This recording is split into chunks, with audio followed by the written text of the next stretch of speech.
Армысыздар, ардақты ағайын, қалдарыңыз қалай? Бүгін сіздермен ипотекалық дәрігер Рүстем, менің YouTube каналыма қош келдіңіздер. Каналға міндетті түрде тіркелуді ұмытпаңыздар, және достарыңызбен ана жерде поделиться деген кнопканы басып, бөлісуді де назардан тыс қалдырмауларыңызды сұранамын. Себебі каналдың өркендеп дамуына сіздердің үлкен үлестеріңіз бар. Ол не үшін керек? Ол маған да тиімді, сіздерге де тиімді. Сіздердің таныстарыңыз, достарыңыз, бауырларыңыз, көрші-қолаң барлығы, жекжат жұрағат барлығы осы каналға тіркеліп, осы каналдағы ақпараттарды білетін болса, ешқандай қателіктерге бой алдырмайды. Себебі дәл осы каналда Қазақстан Республикасында болып жатқан тұрғын үй бағдарламаларының барлығы бір жерде шоғырландырылған. Яғни ана банкке барып, мына банкке барып ақпарат теріп жүрмейсіз. Бір ғана каналға кіресіз да фук етіп бүткіл бағдарламаларға ақпарат аласыздар.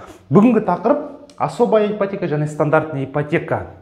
Екі бағдарламаға бірден тоқталатын боламын. Бұл бағдарламалар Сбербанк арқылы болып жатқан бағдарламалардың бірі. Құрметті достар, Сбербанкты көп азаматтар жылсты Сбербанкпен шатастырып жатады. Сбербанк бұл Ресей Федерациясының банкі, яғни Қазақстан Республикасындағы жаңағы бөлімшесі арқылы жүзеге асып жатқан бағдарлама. Ал жылсты Сбербанк ол Қазақстандікі, қазіргі таңда атауы отбасы банк деп аталады. Сонымен достар, мына бағдарламаның талаптарына тоқталайық. Талаптары: Қазақстан Республикасының азаматы болу керек, жасыңыз 21 жастан асқан болу керек, яғни 21-ге толып ипотека рәсімдей аласыз. Кредитный историяңыз таза болу керек. Яғни соңғы 2-3 жыл ешқандай просрочка болмау керек. Яғни просрочкалар 90 күннен аспау керек, яғни просрочкаңыз жаңа коллекторға өткен, жаңа қолданыстағы кредиттер, ешқандай жаңағы мерзімнен бұрын жаңа төленбей жатқан кредиттер үшін болмау керек. Арғартай, қарыз мерзімі максимум 15 жылға дейін аласыз. 10% алғашқы жарнадан басталады, яғни алғашқы жарна 10%-дан басталады. Банктың қосатын пайызы 8%-дан басталады. Бұл қандай жағдайда 8%-бен беріледі, мен сіздерге оны қазір түсіндіріп өтетін боламын. Арғартай, доход көрсетпей алуға болатын мүмкіндік бар. Ол қандай жағдайда, оны айтатын боламын. Бірінші және екінші нарықтан пәтер таңдау мүмкіндігі әрине бар. Сонымен достар, особая ипотека, стандартный ипотека. Екеуін бөліп жіктеп талдап тастайғы. Особая ипотека алғашқы жарна егер 10% мен 50% аралығында боласа, банк қосатын пайыз 13% болады. 13%-ға дейін, яғни бұл жылдық мерзімге байланысты. Қанша жылға займ рәсімдейсіз, соған байланысты. Егер сізде алғашқы жарна 70%-дан жоғары болатын болса, онда банк сізге 8%-ға дейін процентный ставка қосады. 8%-ға дейін, бұдан да төмен болуы мүмкін. Ол да жаңағы қанша жылға займ рәсімдейсіз, соған байланысты.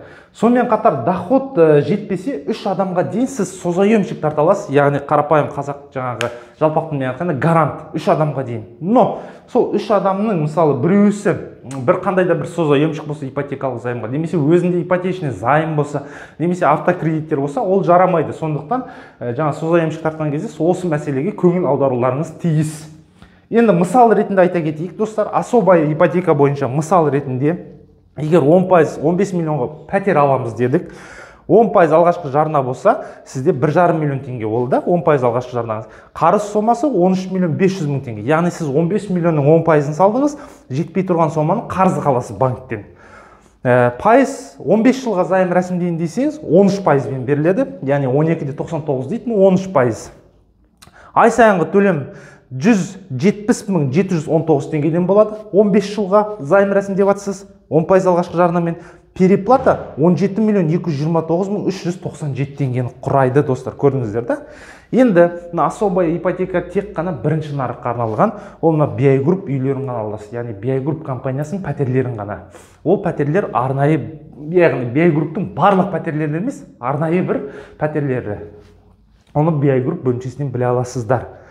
Енді особая ипотека 30% алғашқы жарна болғанда, мысалы, сіз 3 миллион саласыз, 10 миллион 500 мың теңге қарыз қаласыз. Екінші вариантта 15 жылға займ рәсімдесеңіз, 12-де 99%-бен беріледі, яғни 13%-бен беріледі. Ай сайынғы төлем 132.781 теңге, переплата 13 миллион 400.642 теңгені құрайды, достар. Дәл 30% алғашқы жарна салсаңыз, сіз доход көрсетпей займ рәсімдеуге мүмкіндігіңіз бар. Міне көрдіңіздер да, особая ипотека осы. Яғни тек қана бірінші нарықтан BI Group үйлерінен ғана ала аласыз. Енді стандартный ипотекаға келетін болсақ, стандартный ипотека бұл банктың Сбербанктың өзінің жеке бағдарламасы, жилищный кредитпен өздері ойлап тапқан бағдарлама. Яғни 10% алғашқы жарна болса, процентті ставка 14-14 берілетін болады. 30% алғашқы жарна болса, процентті ставка 18-18 берілетін болады. Плюс 2% банктың комиссиясы бар. От суммы займа деп орысша жазып қойдым. Яғни қарыз алып атқан сомадан 2% комиссия төлейсіздер. Ама особая ипотекада ешқандай банктың комиссиясы жоқ. Сонымен бұл жерде де бір мысалға тоқтала кетейік. 10 миллионның пәтерін алам деп атсыздар. 30% алғашқы жарна салсаңыз, ол 3 миллион теңгені құрайтын болады. Қарыз 7 миллион теңге. Яғни банктен қарыз 7 миллион аласыз. Плюс 2% 140 мың теңге банкке комиссия төлейтін боласыз. Арғарта ай сайынғы төлем 113.637 теңгеден құрайды. Яғни 15 жылға займ рәсімдеп жатырсыз, максимальный 18-18%-бен. Переплата 13.454.695 теңге. Яғни 7 миллионның үстінен 13.454.000 қосып бересіз. Бұл 30% алғашқы жарна болса, стандартный ипотекада доход көрсетпей займ рәсімдеуге мүмкіндік бар. Міне достар, көрдіңіздер өздеріңіз переплаталар қандай болады. Келесі видеода мен дәл осы бағдарламаларды әскери бағдарламамен 7-20-25 бағдарламамен салыстыратын боламын. Ай сайынғы төлемдері переплатасы қайсы, қай бағдарлама тиімді екенін айтатын боламын. Қазіргі бағдарламамен особая ипотека, стандартный ипотека толыққан сіздерге таныстырдым.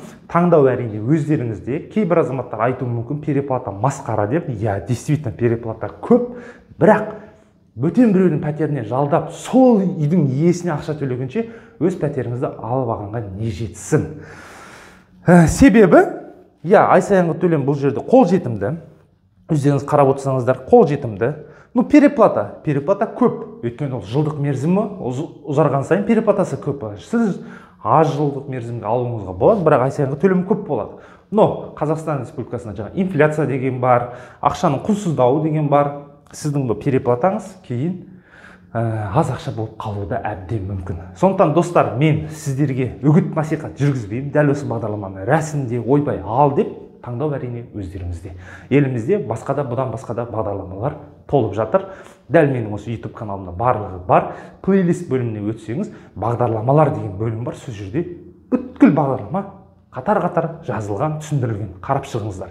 Каналға жазылуды ұмытпаңыздар, достарыңызбен бөлісуді ұмытпаңыздар.